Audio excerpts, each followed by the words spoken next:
Reuters. New York media executive Amy Berkowitz has been trying to sell her Manhattan duplex.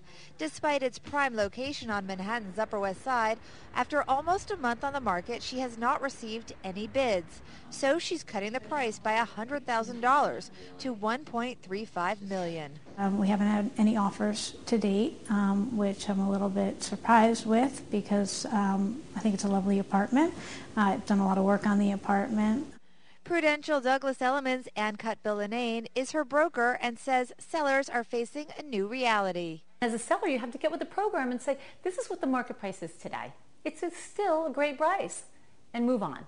Cutbill-Linane has been selling real estate in Manhattan for 25 years and has seen the market weather everything from the 9/11 attacks to the recent fall of Wall Street investment bank Bear Stearns. Wall Street certainly affects us to some degree, but honestly, at the end of the day, it's Manhattan, and we're seeing an adjustment. We're not seeing a crash. We're not seeing the demise of Manhattan real estate. We're seeing people just take a little bit more time, and we're seeing buyers being out there and feeling like maybe something's going to come on next week. They're not feeling that incredible rush.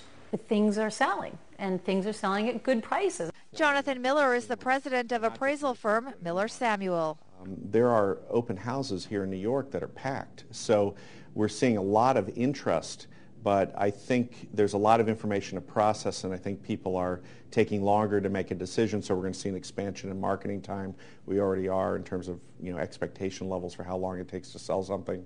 We're also with a slight creep up in inventory this quarter. You have more competition for listings, so I think the key word going forward is pricing. That's a new reality for New York City, but not for the rest of the country, where prices have been dropping. The national median sales price of a home is down 8.2% in the last year, according to the National Association of Realtors.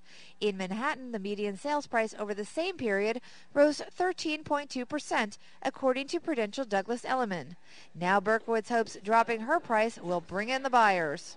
I think Manhattan, even though, in the last, couple of months and years, where other parts of the country have seen, a decline in real estate prices, Manhattan has managed to, hold steady, but it's really in the last couple of months, weeks, where it started to decline. So it's a little bit tough because, I feel like maybe if it were 6 months ago, 9 months ago, a year ago, I wouldn't necessarily be in this situation.